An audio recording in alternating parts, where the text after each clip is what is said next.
Welcome to Apostolic Sermons TV. On this channel, you're going to be getting soul-lifting messages, prayers that will help you grow and mature spiritually. Remember to subscribe to this YouTube channel, like the video you're about to watch, and comment also. Thank you and stay blessed. Raise men. And if it is true that you are raising men, you are going to receive a lot of insult. The people you are raising may not understand you, and there are times that God so binds you to somebody and you feel responsible to ensure that you see the person through school, you see the person through life, you see the person through destiny. There are levels of covenant that can even change the person's name. Because the guy we call Joshua today, that was not his name. It was Moses that called him Joshua. That's not the name that his father and mother gave him. Are you aware of that?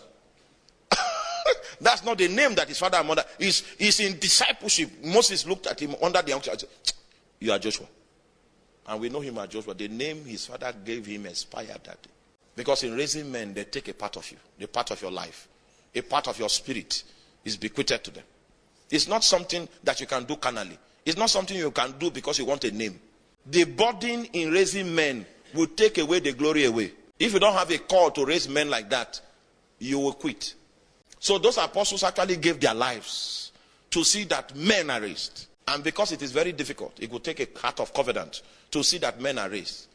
To take a heart of covenant. Because one of the reasons why people don't invest in the raising of men is that they feel threatened that if men come, maybe their own name will be blotted out. If you know how big the harvest is, you will know. Meanwhile, I've checked in heaven. And I understand one of the bases through which God is going to reward us tomorrow. And one of them is the men you raised. So whether I'm misunderstood or not, my life will be spent in raising men. Because when you leave the stage of this life, the relevance you have after your manifestation is the people that have received your spirit. It was a quiet impartation that you received, but it became a tribe. Hallelujah. It means you were a good steward of that blessing that you have received from the Lord. Are you with me? Well, I hope I've not. Oh my God, time. Jesus. All right, the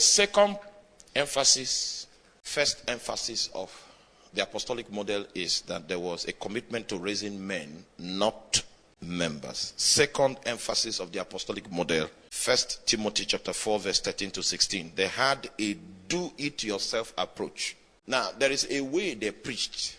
He said, "My speech and my preaching was not with the enticing words of man's wisdom, but in the demonstration of the Spirit and of power." Why? Because of you, so that your faith. You see, the model Paul chose to be his own model was because of the impact it will have on the people. The reason why he chose the model he chose, my speech, my preaching, not because I'm not good in eloquence, but I did not make eloquence the foundation of what I was dispensing. And the reason why I chose this model was so that your faith will not be anchored on the wisdom of man, but on the power of God. It means that, are you here? Are you here? He wanted their faith to be anchored on the power of God. And so he made some deliberate decisions. Now, the approach of the apostolic is to create a perspective of their teaching is a do-it-yourself template. It's not a kind of teaching that you need the pastor to operate.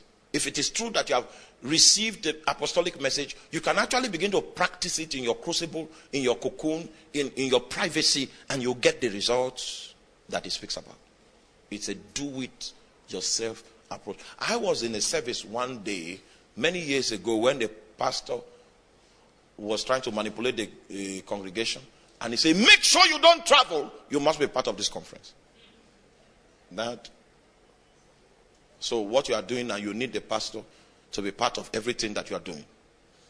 But you will be surprised. The model that the apostles had was different from the one we are doing now, that is centered around a human being, centered around his voice, centered around his method.